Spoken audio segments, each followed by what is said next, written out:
എന്നാ പണി? എത്ര നേരിട്ട് ഞാൻ വിളിക്കുക? ഞാനേ വണ്ടിയുടെ ഓയിൽ ഒന്ന് ചെക്ക് ചെയ്യുമായിരുന്നു. എന്നാ കാര്യം? നിങ്ങൾക്കൊരു കോളുണ്ട്. അഞ്ജലിന്ന് റീതാമ്മ ചേച്ചിയാ, എൽസമ്മ ചേച്ചിയുടെ. അയ്യോ, എന്നാന്ന് പോലും പറഞ്ഞോ? കുരിശാണല്ലോ. എന്നോടൊന്നും പറഞ്ഞില്ല, നിങ്ങളോട് തന്നെ സംസാരിക്കണമെന്ന് നിർബന്ധമായിരുന്നു. തിരിച്ചു വിളിക്കാന്ന് പറഞ്ഞപ്പോ കോളിൽ വെയിറ്റ് ചെയ്യാന്ന് പറഞ്ഞു. അപ്പൊ കുരിശ് തന്നെ. ഹലോ റീതാമ്മ ചേച്ചി. ആ റോബിയാണോടാ? ആ റോബിയ, എന്തൊക്കെയുണ്ടോ വിശേഷം? വിശേഷങ്ങളൊക്കെ അറിഞ്ഞു കാണുമല്ലോ. ഒന്നും അറിയാതെ അല്ലല്ലോ നീയൊക്കെ അവിടെ ഇരിക്കുന്നത്. റീതാമ്മ ചേച്ചി എന്നെ ഇങ്ങനെയൊക്കെ സംസാരിക്കുന്നേ? അത് കൊള്ളാം. ഒന്നും അറിയാത്ത പോലെ നീയൊക്കെ അഭിനയിക്കല്ലേ. എല്ലാം അറിഞ്ഞ് കണ്ട് ബോധ്യം വന്നിട്ടാ ഈ റീതാമ്മ നിന്നെ വിളിക്കുന്നത്.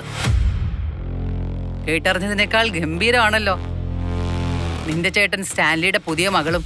അത് പിന്നെ റീതാമ്മ ചേച്ചി, ഈ സമയത്ത് ഇങ്ങനൊരു പ്രശ്നം ലാലിച്ചായൻ ഒപ്പിക്കുന്നു ഞങ്ങൾ ആരും ഓർത്തില്ലെന്നേ. ഇപ്പൊ ഒപ്പിച്ചതല്ലോ, നേരത്തെ ഒപ്പിച്ചതിന്റെ ഫലം ഇപ്പൊ എടുത്തങ്ങ് തലേ വെച്ചു. അതാണല്ലോ സംഭവം. ഞാനിവിടെ എൽസമ്മയോടും പിള്ളേരോടും എന്ത് പറയണമെന്ന് വിചാരിച്ചിട്ട് ഒരു എത്തും പിടിയില്ല. ഇത് തന്നെ ഞങ്ങളുടെ അവസ്ഥ. ലാലിച്ചായം കാണിച്ച മണ്ടത്തരത്തിന് എന്നാ ചെയ്യാനാ? അപ്പച്ചൻ പോയിട്ടുണ്ടായിരുന്നു. അവിടെ ചെന്ന് ലാലിച്ചായനോട് ആ പെണ്ണിനെ ഇറക്കി വിടണമെന്ന് പറഞ്ഞിട്ടുണ്ട്. അപ്പച്ചനാകെ മനസ്സ് വിഷമിച്ചിരിക്കുക. കുടുംബത്തിന്റെ മാനം പോയില്ലേ. ലാലിച്ചായനോടാണെങ്കിൽ ആരെയും എന്തേലും പറഞ്ഞാ കേക്കോ മനസ്സിലാക്കോ വല്ലതും ചെയ്യോ?